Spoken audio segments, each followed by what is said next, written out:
Bueno, ahora vamos a utilizar las leyes o reglas de Kirchhoff ya enunciadas para hallar las corrientes que circulan por cada una de las ramas de este circuito. Las ramas van a ser esta y esta. Entonces, antes de empezar, identifiquemos la cantidad de incógnitas que tiene este problema, que como tenemos tres ramas van a ser tres corrientes. ¿Para qué hacemos esto? Porque entonces ya sabemos que vamos a necesitar tres ecuaciones para poder despejar estas tres incógnitas. Notemos también que podría haber otra incógnita más en este problema, como ser, por ejemplo, el valor de una de las resistencias. Pero en ese caso, el problema me tendría que dar un dato extra para poder obtener una cuarta ecuación que no surja de las leyes de Kirchhoff, como ser, por ejemplo, la potencia disipada por esta resistencia. Entonces ahí podríamos tener cuatro ecuaciones para despejar cuatro incógnitas. Pero bueno, volviendo a este problema, tenemos como dato las tres resistencias, las dos FEM,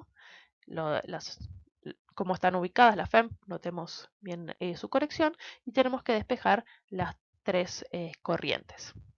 Antes de empezar a resolver, igual notemos o observemos a ver si podemos simplificar el circuito. En este caso no, este es un circuito ya bastante simplificado y sencillo en el cual solamente tenemos, como dije, tres incógnitas. Pero si ustedes ven un circuito que está lleno de ramas, lleno de mallas y por ejemplo 6 o 7 corrientes posibles, lo más probable es que ustedes puedan de alguna manera simplificar el circuito, por ejemplo, hallando resistencias equivalentes en serie y en paralelo. Como una regla tentativa, en general ustedes en física 2 les van a pedir en un examen que despejen 3, 4 corrientes a lo sumo. Si ustedes plantean un sistema de ecuaciones de 6 o 7 incógnitas, lo más probable es que no se hayan avivado, que lo pueden simplificar antes de empezar. Pero bueno, en este caso no hay nada que hacer. Entonces, planteemos los sentidos de circulación de las tres corrientes a hallar. Esto es totalmente arbitrario. Yo decidí poner estos sentidos de la figura. ¿Por qué? Porque me pareció, porque sí. Porque en general, por ejemplo, en una fuente uno hace circular la corriente de manera que la fuente esté entregando potencia, pero bueno, en este caso yo acá también planteé esta corriente que va al revés. Realmente eso no importa. Ya vamos a ver después cómo darnos cuenta, a ver si el sentido de circulación de la corriente es el elegido o no, o al revés. Lo que tenemos que hacer después es plantear las ecuaciones que nos dan las leyes de Kirchhoff, de mallas y de nodos. Acá yo estoy poniendo un número n mayúsculo, en este caso n3. Vamos a estar tres ecuaciones, n-2 ecuaciones de nodo, n-1 ecuaciones de mallas. Esto es así, pero en general yo no es que me acuerdo de memoria n-2 o n-1, sino que las voy planteando y voy viendo. Lo que sí vamos a ver que vamos a poder plantear más ecuaciones que las que necesitamos. Eso quiere decir que si planteáramos todas las ecuaciones de nodos, por ejemplo, en este caso, en este nodo y en este nodo, en ese caso vamos a tener dos ecuaciones que van a ser linealmente dependientes entre sí, van a ser iguales cambiadas de signo. Y lo mismo con las mallas, no, con dos va a ser suficiente. Si planteáramos las tres ecuaciones mallas en esta y en esta, una de esas tres sería linealmente dependiente con las otras dos. Entonces, yo elegí plantear la ley de nodos en este punto, en este nodo A. Y lo planteo de la siguiente manera. Todo lo que entra tiene que ser igual a todo lo que sale. Entonces, la corriente entrante es I1, las corrientes salientes, según el sentido que yo planteé, I2 e I3. Así que I1 tiene que ser igual a I2 más I3. Después voy a plantear el sentido de circulación. Vamos a utilizar entonces, como decía, el sentido de circulación indicado arbitrariamente. Elijo circular esta malla en el sentido horario. A esta malla le puse el número 1 romano. Y voy a comenzar recorriendo la malla, circulándola en el nodo A. Entonces, atravieso la resistencia 2 en el sentido de circulación de la corriente que la atraviesa, así que ahí cae la tensión E menos I por R2. Después atravieso la fuente en el sentido de borne negativo a borne positivo, así que sube la tensión, ¿cuánto? En más la FEM1. Sigo recorriendo. Ahora atravieso la resistencia 1. ¿En qué sentido? Bueno, la corriente que está atravesando I1, R1 es I1, ¿ven? Y nuevamente la estoy atravesando en el sentido de circulación de la corriente. Así que cae la tensión en I por R. ¿Cuál I? Bueno, la corriente que la atraviesa, I1. ¿Y cuál resistencia?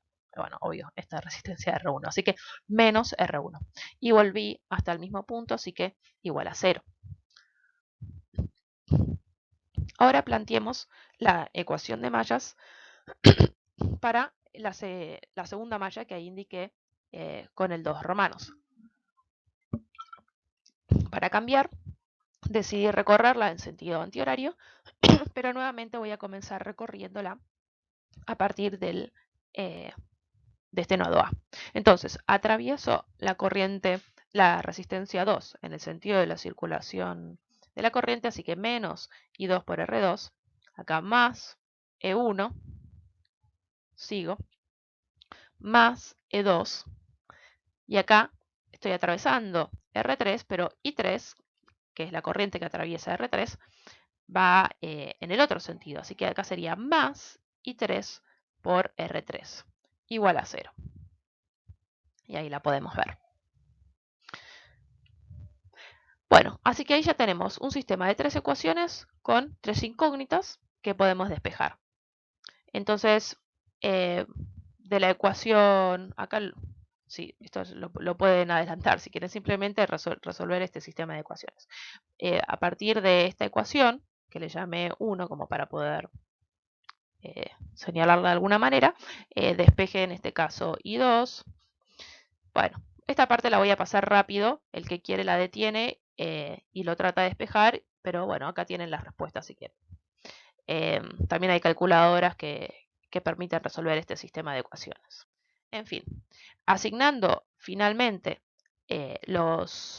evaluando los parámetros con los valores del problema, que es algo que recomiendo hacer al final, no plantear las ecuaciones con los valores, sino con los parámetros, si no es muy difícil de seguir, tanto para ustedes como sobre todo para el que los va a corregir. Entonces, despejan las ecuaciones con los parámetros y al final evalúan. Y al momento de evaluar, como ven acá, lo hacen no solamente con el número, sino también con la unidad de dicho parámetro. Entonces, de esa manera también pueden detectar eventuales errores, porque la corriente te les tiene que dar en unidades de ampere. Si no, hay algo que hicieron mal. Si ustedes acá ponen simplemente 4, 3, 200, no se entiende ni de qué están hablando. Bueno, 0,91 miliamperes. Y 2 e I3. Fíjense que I3 dio negativa, mientras que las otras dos dieron positiva. ¿Qué significa esto? Bueno, esto nos está dando idea del sentido de circulación real de estas corrientes en este circuito. Entonces, este es el paso 5. Si dieron positivas, significa que el sentido de circulación de las corrientes es el indicado en el circuito. Y si hay algo que dio negativo, es el sentido opuesto. Esto hay que aclararlo en el examen. Incluso si les da todo positivo, aclaran. Bueno, como dio todo positivo, el sentido de circulación de las corrientes es el indicado. Si dio negativo, al contrario.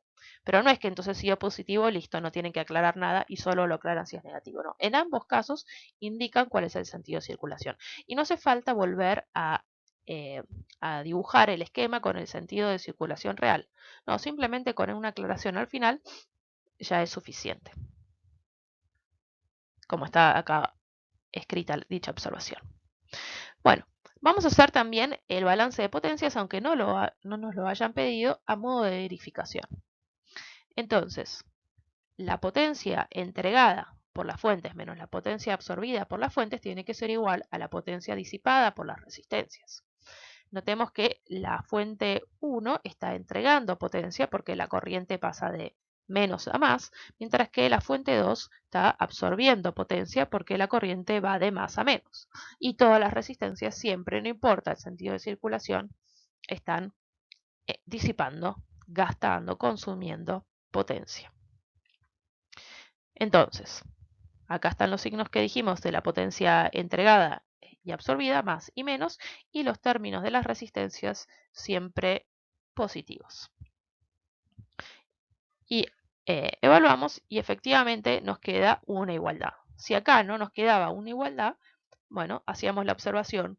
Me debo haber equivocado en alguna cuenta porque, bueno, el balance de potencia no se verifica. Y hay que ver cuál es el error. A ver si el error no fue conceptual, pueden salvar el problema en un examen escrito. Así que está todo bien acá. Y bueno, y acá les muestro una aplicación online útil para verificar estos circuitos. Este es uno, que acá está la dirección, pero la verdad es que está lleno eh, de aplicaciones similares en Internet que pueden utilizar y les permite construir un circuito. Entonces, en este caso yo ubiqué, no sé si alcanzan a ver, acá hay 3 resistencias, les asigné, el programa me permite, que no tuve que descargar nada, ¿no? Es todo online. Les asigné los valores de las resistencias del problema. Lo mismo con la pila, fíjense que las ubiqué eh, con el sentido, la polaridad indicada en el esquema y el programa entonces me calcula las corrientes y me permite entonces verificar también eh, que mis cuentas estén bien.